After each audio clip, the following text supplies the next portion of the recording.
Is there any other cases at the moment that we should look for, or is it worth our while more to talk about, what's happening in terms of I want to talk about what DeSantis has been doing in Florida, and then also what we can anticipate in terms of cases, because the Trump campaign and the Republicans have already launched almost 200 cases around the country on furthering some type of election denial. They've lost a tremendous amount of them, but it does feel like they're setting up a predicate for a response in the event that Trump loses.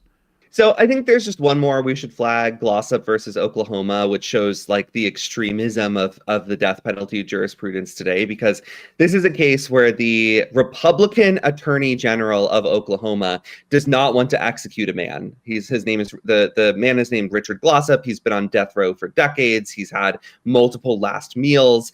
There's really strong evidence that he's innocent. There's really strong evidence that he was denied a fair trial and that prosecutors withheld key evidence that could have helped him avoid the death penalty. So the Attorney General says we don't want to kill him. The Oklahoma courts, which are very conservative, have ordered the Attorney General to kill him.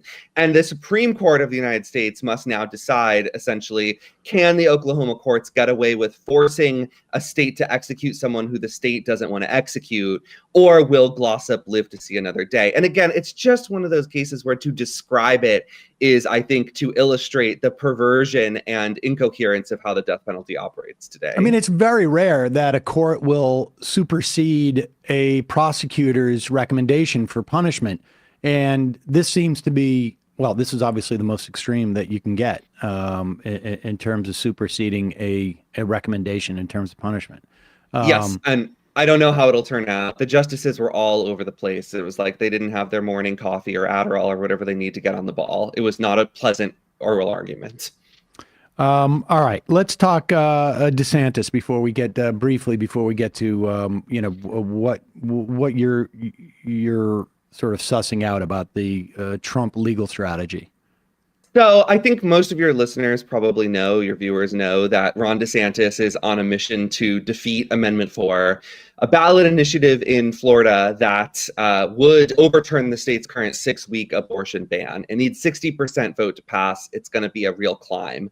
DeSantis is using a lot of taxpayer money to run ads against Amendment 4, but he has also begun That seems like illegal.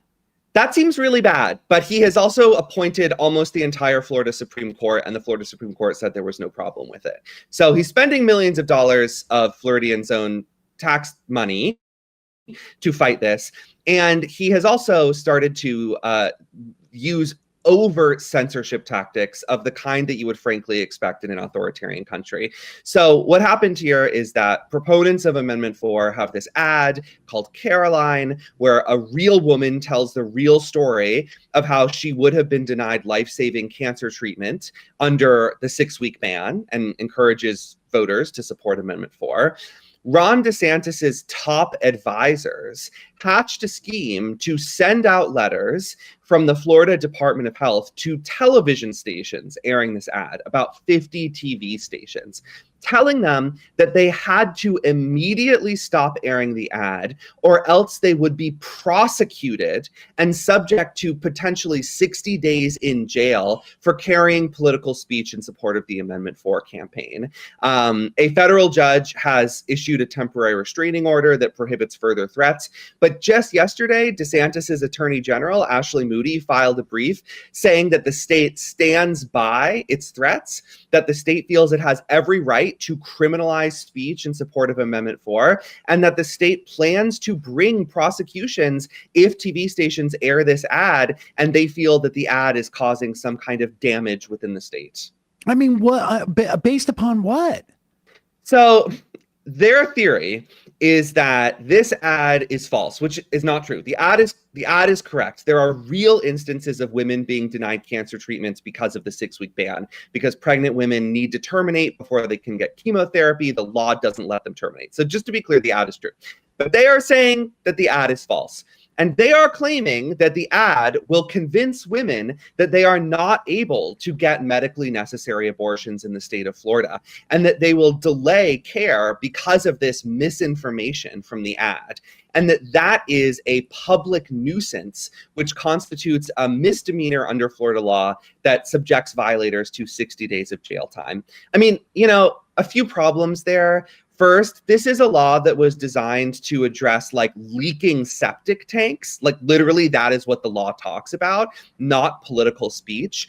Even if the law were directed at political speech, the Supreme Court has said over and over and over and over again that the government does not get to decide what is true and false in the realm of politics, that the government does not get to either directly censor or coerce censorship of political speech in support of a particular candidate or campaign.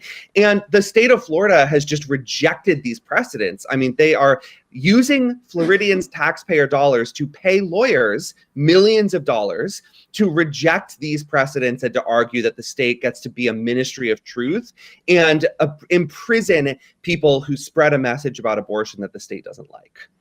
Well, I am impressed that there's any ink left for you to write about this, because I'm sure there are folks like Glenn Greenwald and Matt Taibbi and a lot of COVID deniers who are using so much ink in writing about this incredibly obvious overreach by a government on the media and on the free speech, that there's any ink left for anyone else to even opine about this. I keep waiting for some of these National Review guys who love Ron DeSantis and, claim to be First Amendment defenders like, Baseball Crank and Charlie Cook to come out swinging here. This is their opportunity to prove that they actually have some real principle, to say, I loved Ron DeSantis, but now he is engaging in the most egregious censorship campaign that we've seen in modern times. And yet all we hear are crickets, Sam. I don't understand why. Maybe you can wager a guess as to why.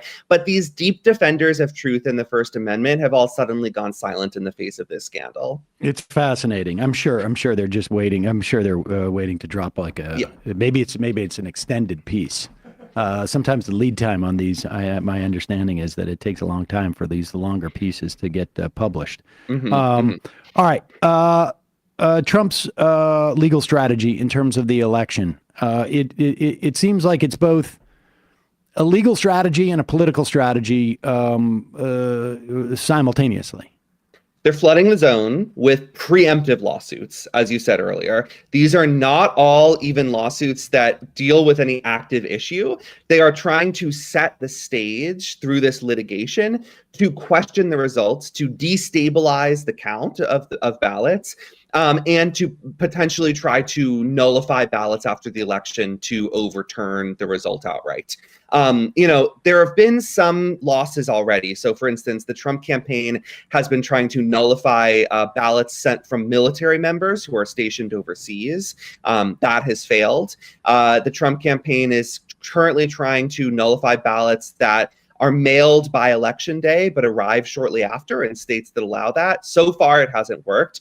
But there are some cases that do give me agita because they seem to tee up like a perfect Bush v. Gore situation for the Supreme Court if it comes down to it. So I'll give you like one example.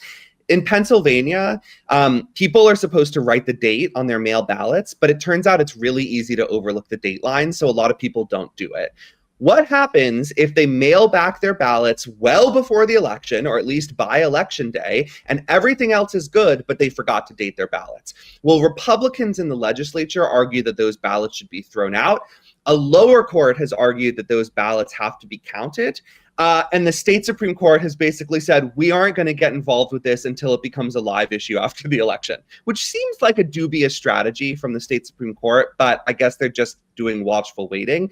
Either way, if this election comes down to like 500, 600 mail ballots in Pennsylvania, this is the litigation that the Trump campaign is going to use to try to swing the election. And I think that's why they're casting this wide net, because there are similar issues like this in every state really, but especially swing states with divided governments. And I think the goal is just to be in place, ready to spring out with a lawsuit if the election takes another sort of Bush v. Gore turn.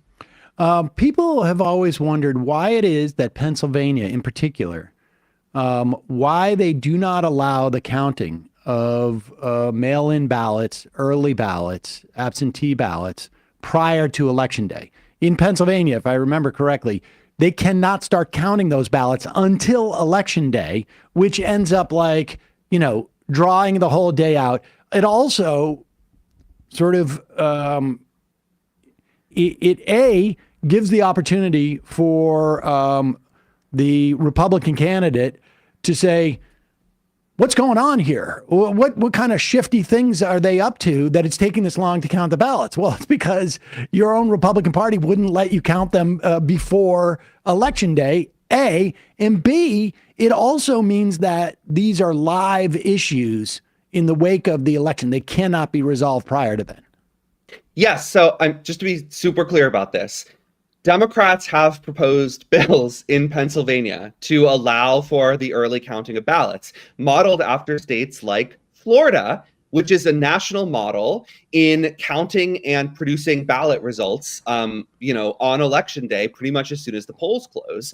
Pennsylvania Republicans have persistently denied and fought and defeated those measures to allow the early counting of ballots, specifically because this is a top priority of Trump and MAGA world. Trump and MAGA world understand that they have the most leverage after an election when the ballots are coming in, dribbling in, and slowly being counted, sometimes recounted by hand for days or even weeks after a race. They want to keep it that way. And so Trump has essentially gotten his allies in the Pennsylvania Senate, which is the one chamber controlled by Republicans, to prevent the enactment of a new law that would permit early counting of ballots. So if this comes down to Pennsylvania and on election night we don't have a result, it will be because Republicans have blocked laws that would do the sensible thing of just allowing these ballots to be counted when they're received rather than waiting until election day for no good reason. And those of us who remember the 2000 election, remember how important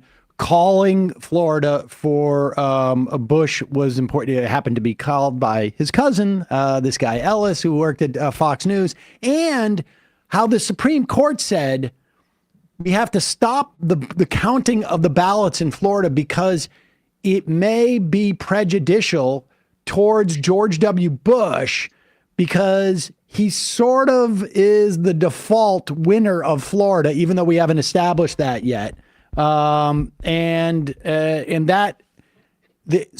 These presumptions end up what we perceive as just like, oh, that's just people's perceptions. They end up being operable or operative in these court cases. And that was a court that looks relative to the court today, looks like, like a bunch of do-gooders, essentially. And so that's really important. What about Georgia? What's going on in Georgia? Do you have a sense? I think Georgia is good news. So the Georgia Supreme Court has ensured that these crazy election board members who are trying to mandate the hand counting of ballots, along with several other sort of Trump wish list items that would have slowed down the count, that will all stay on hold. That is frozen. That will not happen in 2024. Instead, Georgia will play by the usual rules of allowing a relatively quick count without any prejudicial delays, genuinely prejudicial delays. So I think Georgia is a bright spot. I don't know that we'll get a clear result on election night, given how close it will be. But the Georgia Supreme Court, which I would say is dominated by like conservatives who aren't crazy, has done the right thing in preventing Trump and his allies from slowing down the count in a way that would give them leverage to try to overturn the results. Well, we're doing a live show in person in front of almost 400 people in Brooklyn on election night. So we need to get this wrapped up by midnight. Yeah, I agree that should be the number one priority of election officials and the campaigns. And I will definitely relay that information to them as best I can. Is there someone I can sue? Because this is going to be a bit of a mess if we have to leave there after 5 hours and this ain't resolved. If you do, I am not your lawyer. I just want to make that clear. Fair. People got to get paid. And if you know, Mark Joseph Stern, senior writer at Slate, thanks so much for your time today. We'll link to some of your more recent pieces, particularly this one about DeSantis. I think people really should read up on it. It's extraordinary what's going on down there. And we will, I guess we will next speak to you after the election, and we'll have a better sense of so painful to contemplate what's happening, though, the next 2 weeks, or frankly, 2 months for that matter. We'll see. But really appreciate your time. Always fun to come on, even when you end by destroying my mental equilibrium. I'm sorry about that. Good luck trying to regain it. Thank you. Hey, folks, don't forget to hit the subscribe button and check out our daily show. We do it every day at 12 p.m. Eastern for about 2.5 hours. We even take phone calls. You should check that out.